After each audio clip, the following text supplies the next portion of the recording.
Hi, magandang araw po sa inyong lahat. Ngayon po ay araw ng Martes. Yehey! Ano po kaya ang makikita natin ngayon sa araw ng Martes, no? Gusto ko pong tingnan. Pasensya po kayo. Wala nga po kaming sky. Kaya po ako ay nasa labas, no? Dahil po gusto ko po kayong bigyan pa rin ng free. Yan. Lagi pong may yung sky cable eh. Kaya gusto ko po kayong bigyan ng free reading for today.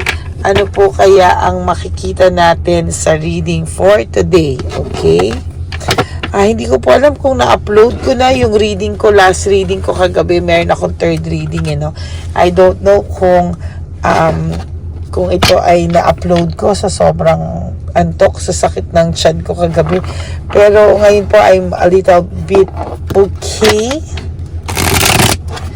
So, ayan, pili po tayo ng 10, no? Tingnan po natin ano kaya ang makikita natin for today sa reading natin. Okay, pili na po tayong 10. 1, 2, 3, 4, 5, 6, 7, 8, 9, and 10. Okay. Tabi muna po natin to at pili naman po tayo ng 10.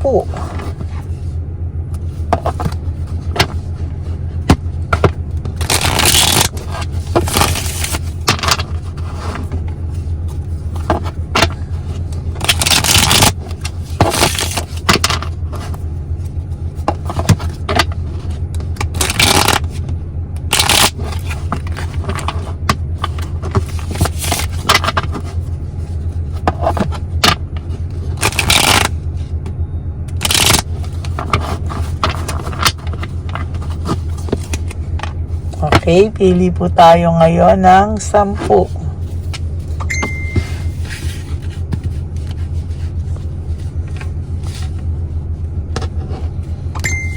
1, 2, 3, 4, 5,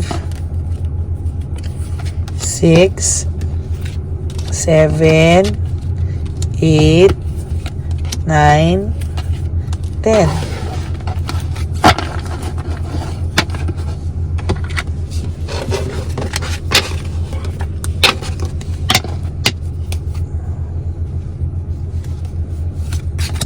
Ayan, ayusin lang po natin. Huwag nyo pong skip to kasi sinasabi ko po sa inyo, nagkakaroon tayo ng energy dalawa, connection na dalawa because of this. No? So, huwag nyo po siyang skip and please, no skipping of ads din po, ha? Tignan po natin ano na po ba ang nangyayari.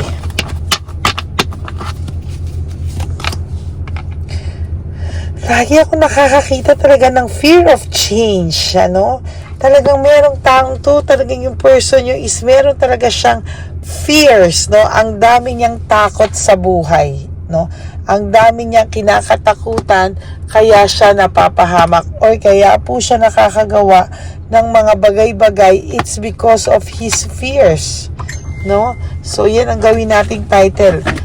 Eka, ha? Okay. Ita-type ko lang po ang title, para hindi ko po makalimutan. Alam nyo na po, not getting any younger.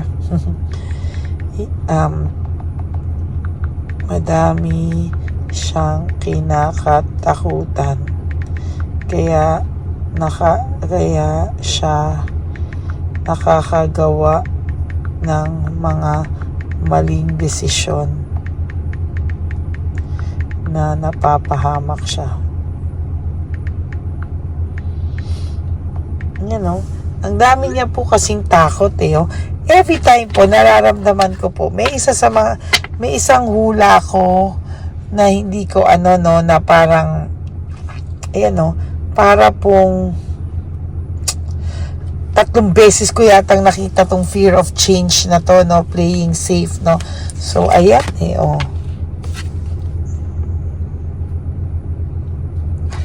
sharing and generosity. So, sa takot niya, marami siyang takot, So, itong taong to ay right now, parang masaya siya dati, no? Masaya siya dati na binibigyan mo siya, masaya siya na inaalagaan mo siya, masaya siya na pinapabilhan mo siya, sinashopping mo siya, or may mga regalo ka sa kanya. Natutuwa po siya doon, no? Parang feeling niya is baby siya at alagang-alaga siya. Somehow, nasanay siya sa ganong klaseng partnership, no? Parang na-spoiled mo tong taong to, no? Kaya ngayon, sa totoo lang, sa mga bawat relationship niya or sa relationship niya ngayon, hinahanap-hanap niya yung ganong klaseng pag-aalaga mo. Na lahat ng problema nare-resolbahan na lahat ng problema naaayos mo, ikaw mismo, no? Okay, may insecurity po akong nakikita sa part ng third party nyo, no? Nasabi ko nga po sa iyo, kahit na anong okay ang pinapakita nila, every day of their life, nag-aaway po sila, or of their lives, nag-aaway po sila because of you. Hindi ka po nawawala sa topic nila every day, no? And yung relationship nila, you don't have to worry, may lack of direction. Wala pa naman pong itong concrete plan, no? Sa mga bagay-bagay, pero sinasabi ko po, there is lack of direction. Wala pa pong concrete plan or direction yung pagsasama nila. And as a matter of fact, panay insecurity ang nangyayari. Niloloko din naman po niya, hindi rin naman po siya tapat kay Chabilitang Palaka, So sa totoo lang po, it's either may iba pa patong kinakausap or naiisip ka pa rin ng person mo, no? Meaning, hindi niya po mahal yung tao, hindi niya po mahal, ng 100%, no? Sabi ko nga po sa inyo, iba yung kailangan, iba yung mahal. Nagkataon lang po dito na kahit mahal ka ng person mo, nangingibabaw po yung pangangailangan niya dun sa kabila kay Chabilitang Palaka. Pangalawa, nangingibabaw yung fears niya, no, na feeling niya binata siya. Parang feeling niya kasi pagkasama ka niya, parang feeling niya kumbaga lumang gamit ka. Tapos ngayon may bago siyang gamit, parang excited pa siyang gamitin yung bago niyang gamit. But eventually, pag na-miss niya yung lumang gamit niya, babalikan niya yung lumang gamit niya dahil nagsawa na rin siya dun sa bagong gamit niya. Nagigets niyo po ba yung sinasabi ko? Parang ganun po yung nakikita ko dito, Because, kaya ganun po yung tao nyo, because there's emotional immaturity. Napaka-immature pa po ng person nyo. To be honest with you, no, may insecurity po akong nakikita because hindi po siya napapa-feel na secure ng person nyo ngayon. Kaya ang daming hugot lines nito, kung minsan mapapansin nyo sa FB nito, dalawa lang yan. It's either magpaparinig siya na masaya sila, na forever na sila, na mga pictures sila, or second, panay mga hugot lines, no? Minsan hindi niya na mapigil, naghuhugot lines ito. Hindi niya po kasi mapigil kung ano yung totoong nararamdaman niya, no? Kahit anong gawing responsibility ng ng person nyo, ayan, no? Lagi at lagi pa rin po itong malulungkot. Kahit po ibalin niya at i-divert niya sa pagtatrabaho, palagi lang din po siyang malulungkot. Trinay niya pong maging free sa'yo for whatever reason, pero to be honest with you po, ayan, no? Talagang nakakakita po ako ng somehow naaalala ka po talaga ng person nyo. Ayan, no?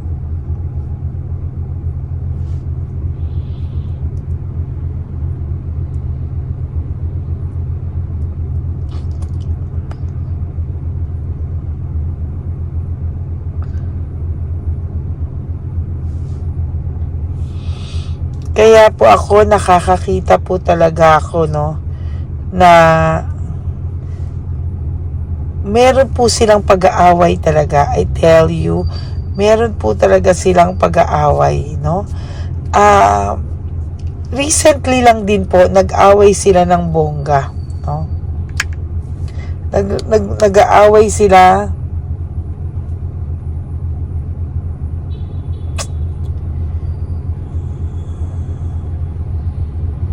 Niraramdam ko yung energy nito.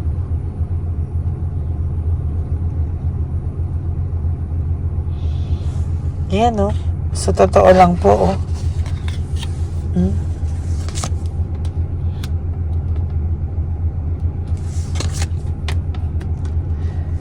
Feeling po niya niloloko siya. Oh, feeling niya po niloloko siya. No, yung ginawa kasi sa'yo, no, natatakot si Chabelitang Palakan na gawin sa kanya. May unexpected good luck ka po ulit, no? Meron po ako nakikita sa iyong unexpected good luck. Feeling po ni Chabelitang Palaka, kung hindi kayo nakikipagkita pa rin daw sa'yo, kahit hindi na, nakikipag-usap pa rin daw sa'yo, or pinupuntahan ka pa rin, pinagbibintangan niya po yung person mo na may communication pa kayo. Praning po siya, in other words, no? Napapraning po itong third party nyo. Group conflict, frustration, nag-aaway po sila because of you. Akala po talaga ni Chabelitang Palaka, ayan, no, na kayo ay may communication pa. So, praning po ito na akala niya yung ginawa niya sa inyo ay ginagawa nyo rin sa kanya, no? Ayan, ay ano yan, no? Multo niya yan, no? Kaya yung person niyo po ay nai-stress, nababurn out siya, no? Hindi niya na alam kung anong gagawin niya kasi itong si Chabelitang Palaka ay nagwawala. Greedy, masyadong greedy si Chabelitang Palaka. Kaya lahat gusto niyang mapunta sa kanya. Alam niyo, to be honest with you, itong si Chabelitang Palaka ay nag-invest, ha?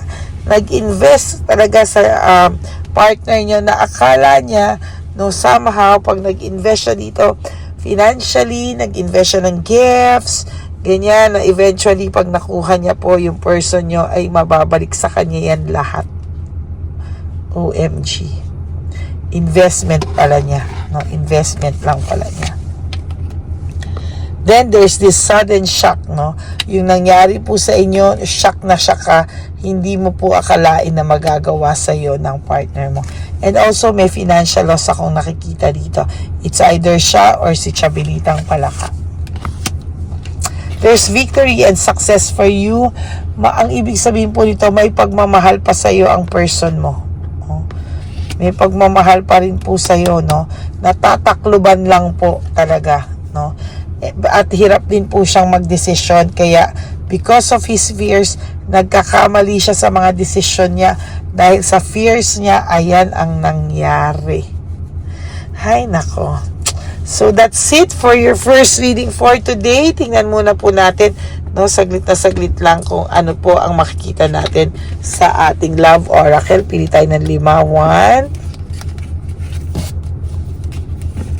1, 2, 3, 4, and 5. Okay.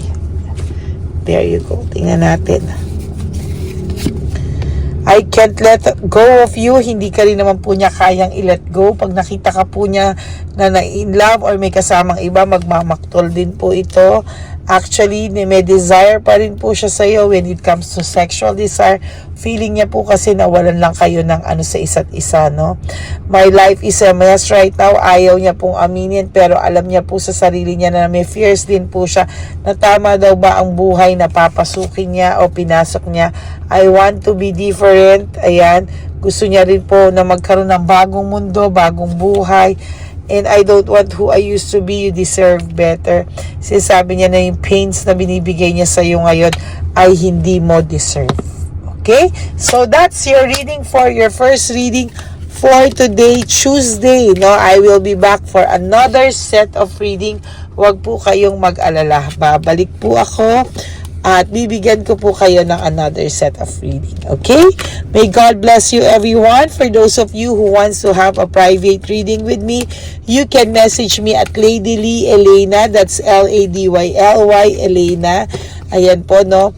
Nasa dulo po yan ng ating video. So, kung sino po ang gusto reading sa inyo, pwede po, no? Just message me and I will answer you back.